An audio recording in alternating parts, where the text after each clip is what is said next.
ground ပြောင်းလေ့ကျင့်ခန်းလေးလုပ်ပါမယ်ဒါကတော့ CF5 တို့စစ်တို့နဲ့မှရတာပါ CF3 နဲ့တော့မရပါဘူးကျွန်တော်ဖိုင်ကိုဖွင့်ပါမယ်နှစ်ချက်နှိပ်လိုက်ပါတယ်လွတ်တဲ့နေရာမှာ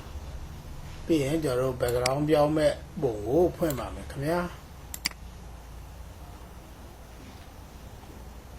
နှစ်ပုံကိုဖွင့်ရင် control key ကိုနှိပ်လိုက်တာပါပြီးရင် enter ခေါက်လိုက်တာပါ keyboard ကနေ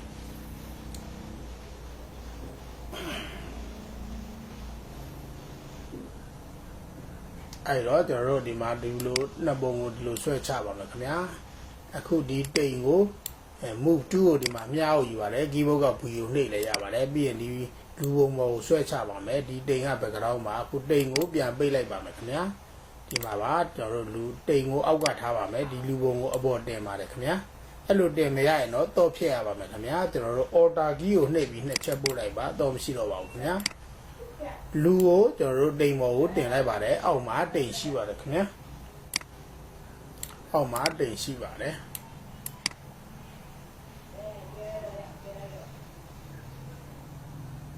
အခုကျွန်တော်တို့ဒီလူပုံကိုဆက်လက်ပေးပြီးတော့ control J နဲ့ layer ပွားလိုက်ပါတယ်ခင်ဗျာဒီမှာ control J ပါခင်ဗျာဟုတ်ပါကပြီးရင်ဒီအပေါ်မျက်စိမိထားတယ်ရပါတယ်ခင်ဗျာပြီးတော့မှပိတ်တယ်ရပါတယ်ရင်ကြည့်ပါဦး quick selection tool နဲ့ဆက်လက်ပေးပါမယ် quick selection tool လေးနဲ့ဒီလိုဖိဆွဲလိုက်တာပါလူကိုဆက်လက်ပေးတာပါခင်ဗျာအဲ့ပုံကကြည့်တော့လေးနေပါတယ်ဒီလိုနည်းနည်းပါးပါးလေးတွေကြံတာတွေကိစ္စမရှိပါဘူးခင်ဗျာ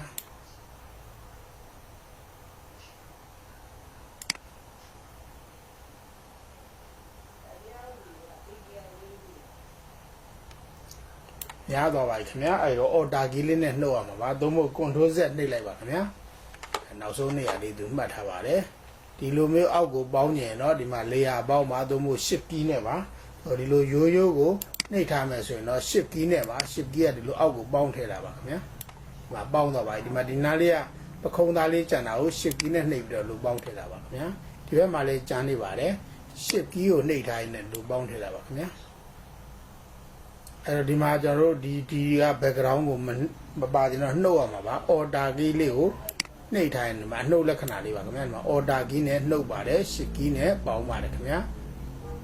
shift key လေးကိုနှိပ်ထားတဲ့ဒီစပင်လေးတွေကိုပေါင်းပါတယ်တိတ်ဒီကြလုံးမလို့ရတယ်ခင်ဗျာအခုက refine s နဲ့လုံးမှာဆိုတော့ refine s ကပေါင်းသွားမှာပါခင်ဗျာ shift key လေးနဲ့ပေါင်းတာပါခင်ဗျာ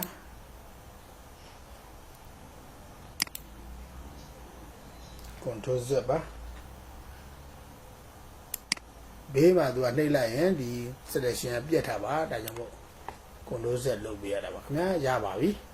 ပြီးရင်တော့ခုနပြောတဲ့ဒီမှာ refine edge ပါခင်ဗျာအပေါ်မှာရှိပါတယ်ဒီမှာ background ကိုစိတ်ကြိုက်ချိန်လိုက်ပါခင်ဗျာကိုကအနီနဲ့လှုပ်ချင်တာဒီအကိုရွေးချယ်ထားတဲ့အယောင်နဲ့ဟတ်မဲ့အယောင်လေးပေါ့ခင်ဗျာဘာနဲ့လုပ်မလဲပေါ့နည်းနည်းပဲလှုပ်လိုက်ပါမယ်ခင်ဗျာပြီးရင်တော့ဒီမှာ smart ပါခင်ဗျာကျွန်တော်ကြည့်လိုက်ပါဒီမှာ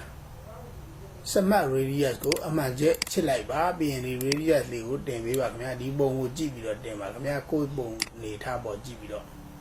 radius လေးတင်ရုံတင်လိုက်ပါ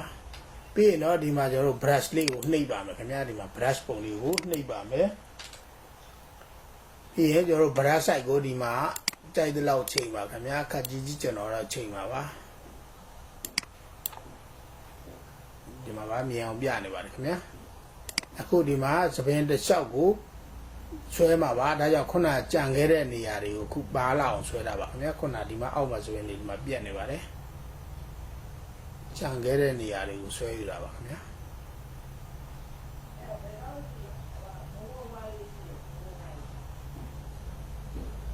အဲ့တော့နောက်ခံဟာပြောင်းဖြစ်အယောင်ဖြစ်ကျွန်တော်တို့သူကတော့ refine s ကနေတုတ်သွားတာပါပဲခင်ဗျာပြီးရင်လွတ်လိုက်ရပါခင်ဗျာအဲ့တော့ကျွန်တော်တို့ဒီမှာဒါပါခင်ဗျာဒီမှာကျွန်တော်တို့ဒီဟာလေးကိုလည်းတင်ပေးပါခင်ဗျာကျွန်တော်ပြပါမယ်ဒီမှာဒီ content mate ပါခင်ဗျာအမှန်ကြီးလေးချစ်ပါဒီဟာလေးကိုကစားကြည့်ပါရုပ်ပုံကိုကြည့်ပါတအားကြီးတော့မလိုလှပါဘူးခင်ဗျာ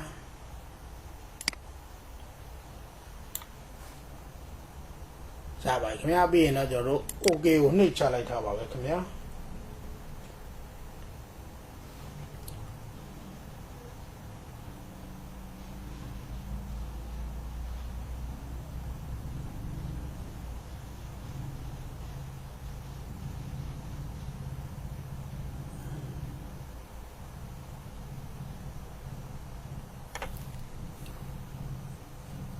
ရပါတယ်ခင်ဗျာပြီးတော့ဒီမှာမျက်စိကျွန်တော်တို့မှိတ်ရပါလိမ့်မယ်ခင်ဗျာဒီမှာမျက်စိကိုကျွန်တော်မှိတ်လိုက်ရင်ဒီမှာနောက်က background ပေါ်မှာတခါတည်းရောက်သွားပါခင်ဗျာအဲ့တော့ဒီမှာကျွန်တော်တို့အသေးစိတ်လေးတွေပေါ်ဝေးရအတွက်ခုနောက်ဆုံးလုပ်ထားတဲ့ပုံကိုကျွန်တော်တို့ဒီမှာနယူးလေးရပါခင်ဗျာမှိုက်ပုံးနဲ့ကပ်ရတဲ့ကိုတစ်ချက်ချလိုက်ရင်ဒီမှာပို့ပြီးတော့ဒီမှာအသေးစိတ်လေးတွေပြန်ပါလာပါတယ်ခင်ဗျာbackground ကိုအဲ့ဒီလိုပြောင်းယူလို့ရပါတယ်ခင်ဗျာဒါဆိုရင် background ပြောင်းလိုက်တာပါနောက်ကတိုက်ဆိုရင်လည်းတိုက်နေဖြစ်သွားမှာပါခင်ဗျာလေ့ကျင့်ကြည့်ကြပါ